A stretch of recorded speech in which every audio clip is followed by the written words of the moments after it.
নমস্কার, good evening. সবাই ভালো আছেন নিশ্চয়ই। আমার নতুন একটা ব্লগে আপনাদের সবাইকে ওয়েলকাম জানাই। আগের ব্লগে দেখিয়েছি আমরা দুবাই থেকে কলকাতায় যাচ্ছি। এখন বাজে রাত 1:30 আর এখন আমরা ফ্লাইটে উঠব।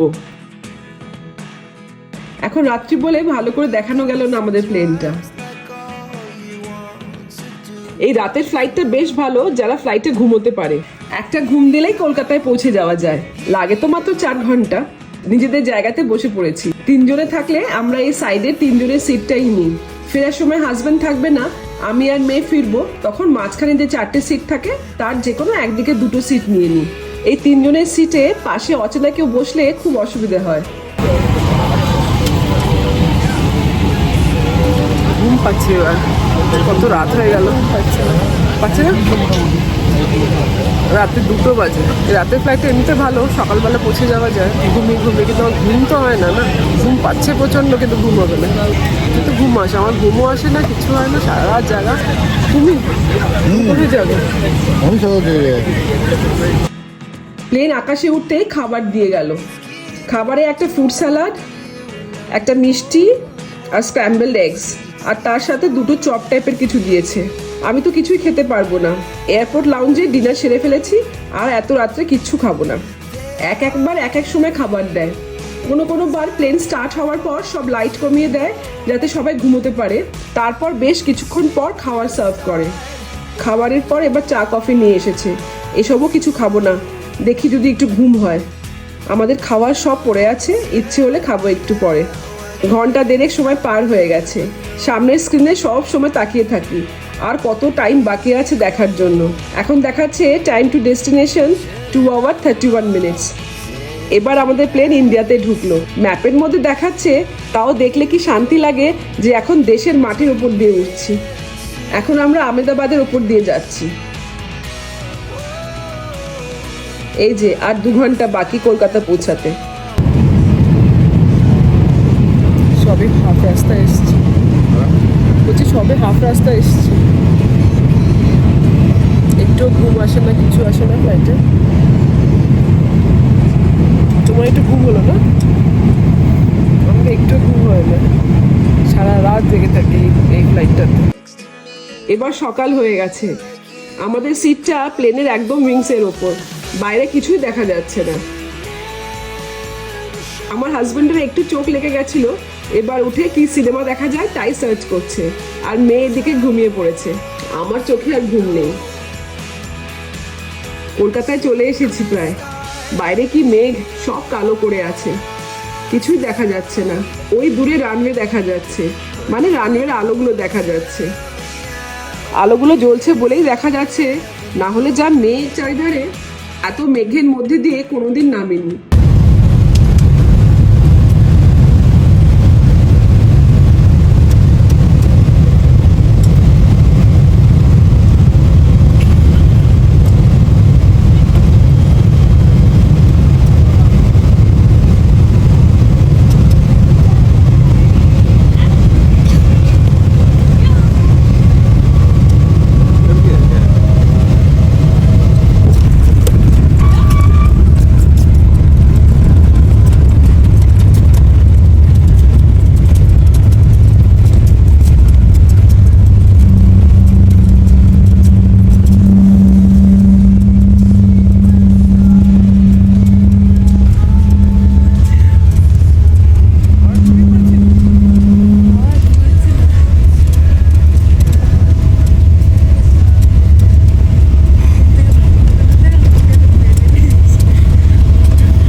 ব্যাস পৌঁছে গেছি কলকাতা। 1 বছর পর আমার দেশে। কতক্ষণ ধরে যে প্লেনটা এদিক ওদিক করছে, দাঁড়ানোর জায়গা পাচ্ছে না মনে হয়। বাইরে বৃষ্টিও হচ্ছে। Ladies and gentlemen, this is the captain speaking. We still don't have our parking stand ready. We'll still need another 3 to 5 minutes for them to clear our stand. Kindly remain seated and fasten your seatbelts at all times till we approach the parking stand and remove the seatbelt sign. সারাই বৃষ্টির জন্য wait করে কলকাতা। আজকে starting থেকে বৃষ্টি। এখনো আরো 5 minute পর সিট থেকে উঠতে বলছে। কি হচ্ছে বুঝতে পারছি না, এতক্ষণ যে কেন লাগছে।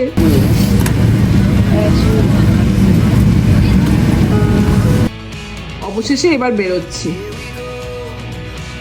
এবার কিভাবে যে প্লেন থেকে নামাচ্ছে এরকম কোনোবার নামিনি। আবার বাসে উঠতে হলো সবাইকে। এমরেটস যেখানে দাঁড়ায় সেখানে নাকি জলে ভরে গেছে, তাই ডোমেস্টিক ফ্লাইট যেখানে দাঁড়ায় সেখানে গিয়ে দাঁড়িয়েছে আমাদের প্লেনটা দাঁড়ানোর জায়গা পাচ্ছিল না বলেই প্লেনটা ল্যান্ড করার পরেও এতক্ষণ আমাদের সিটে বসিয়ে রেখেছিল। আর এবার বাসে করে আমাদের ইন্টারন্যাশনাল টার্মিনালে নিয়ে যাচ্ছে। এয়ারপোর্টে পৌঁছে গেছি, এবার ইমিগ্রেশনের জন্য লাইন দিতে হবে। এবার পড়লো পাসপোর্টের ছাপ। কতক্ষণ যে দাঁড়াতে হলো ইমিগ্রেশনের লাইনে। যাই হোক, এবার লাগেজ নিতে হবে। এবার আবার আমাদের 5টা লাগেজ। কত টাইম লাগবে লাগেজ আসতে কে জানে। এখানে সবকিছু এত সময় নেয়, দুবাইতে সবকিছু একদম ঝটপট হয়ে যায়, কোথাও বেশিক্ষণ দাঁড়াতে হয় না। এক এক করে আসছে লাগেজগুলো।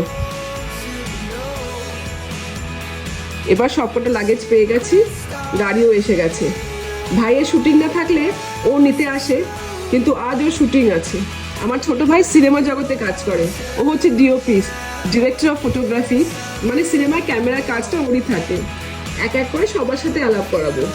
আমার ছোট বেশও আমাদের অনেকবার নিতে এসেছে আগে, কিন্তু আমার হাজব্যান্ড সঙ্গে থাকলে কাউকে এয়ারপোর্টে আসতে বারণ করাই হয়। শুধু শুধু লোকজনকে সকাল সকাল কষ্ট দেওয়ার কি দরকার। কলকাতায় বৃষ্টি দেখার জন্য মেয়ে ভীষণ এক্সাইটেড ছিল, আর কলকাতায় নেমেই বৃষ্টি। বাপরে, রাস্তায় কি জল জমে গেছে। 2-3 দিন ধরে কলকাতায় নাকি খুব বৃষ্টি হচ্ছে। রাস্তার কি অবস্থা, পুরো জল চারিধারে। রাস্তায় কি বৃষ্টির জল জমে গেছে, বাপরে। কলকাতায় এসে বৃষ্টি বৃষ্টি। এই বর্ষাকালে কলকাতায় আসলে চারিধারে এত সবুজ দেখে মনটাই ভালো হয়ে যায়। শীতকালে এলে একটু রুক্ষ সূক্ষ্ম কলকাতা দেখি, কিন্তু এই বর্ষায় এলে কলকাতার সৌন্দর্যই আলাদা। চারিধারে শুধু সবুজ আর সবুজ। আমাদের নিজেদের ফ্ল্যাটে যাওয়ার আগে একটু শাশুড়ি মার সঙ্গে দেখা করে নিলাম। আজকে আর সবাইকে বেশি দেখাবো না, প্রথম দিন এসেই সবার ছবি তোলাটা ঠিক নয়। আসলে আমি ইউটিউব শুরু করার পর এই প্রথম কলকাতায় এলাম, তাই আমি এক্ষুনি ফোন বার করে ভিডিও তুলে সবাইকে অস্বস্তিতে ফেলতে চাই না। আস্তে আস্তে সবাইকে দেখাবো। বেশিক্ষণ আর ওখানে দাঁড়ালাম না, গাড়ি ছাড়তে হবে তো। একবার জাস্ট আমার হাজবেন্ড মাকে দেখে নিল। বিকেলে আবার আসবো, তখন বসে ভালো করে সবার সাথে কথা বলবো। আবার বিকেলে আমার বাবার সাথেও দেখা করতে যাব। পৌঁছে গেছি আমাদের নিজেদের ফ্ল্যাটে। লাস্ট ইয়ার থেকে আমরা নিজেদের ফ্ল্যাটেই উঠছি। তার আগে আমার হাজবেন্ডের যে পৈতৃক বাড়ি সেখানেই উঠতাম, আর তার পাশেই হচ্ছে আমার বাবার বাড়ি। কি ভালোই না দিনগুলো ছিল, বাড়ি পৌঁছালেই হই হই পড়ে যেত। আর এখন আমরা নিজেরাই একা একা চাবি দিয়ে নিজেদের ফ্ল্যাটের দরজা খুলি। এই মুহূর্তটা ভীষণ খারাপ লাগে। আমাদের পৈতৃক বাড়িটাও অনেক পুরনো হয়ে গেছে, ওখানে এসে ওঠাটাও একটু মুশকিল হয়ে যাচ্ছে। আর পাশে আমার বাবার বাড়িতে এখন আর কেউ থাকে না। মা চলে যাওয়ার পর আমার বাবা আমার ছোট ভাইয়ের সাথে ওর ফ্ল্যাটেই থাকে, তাই এখন আর আমাদের পুরনো পাড়ায় উঠি না, সোজা এসে এই নতুন ফ্ল্যাটেই উঠি। এই যে কলকাতাতে আমাদের ছোট্ট আশিয়ানা 1 বছর বন্ধ হয়ে আছে। এখন আগে লেগে পড়তে হবে সব পরিষ্কার করতে, তারপরেই বসে একটু রেস্ট নিতে পারবো। অবশেষে বাড়িতে এসে পৌঁছেছি। ভীষণ টায়ার্ড, সারা রাত ঘুম হয়নি, তারপরে কাজকর্ম তো চলছিলই। তো আজকের ব্লগটা এখানেই শেষ করছি। এরপরে কি করবো সেগুলো সব নেক্সট ব্লগে দেখাবো। এখন পুরো বাড়ি পরিষ্কার করতে হবে, তারপরে একটু রেস্ট নিতে পারবো। আজকের ব্লগটা এখানেই শেষ করছি। সবাই খুব ভালো থাকবেন, দেখা হচ্ছে নেক্সট ব্লগে।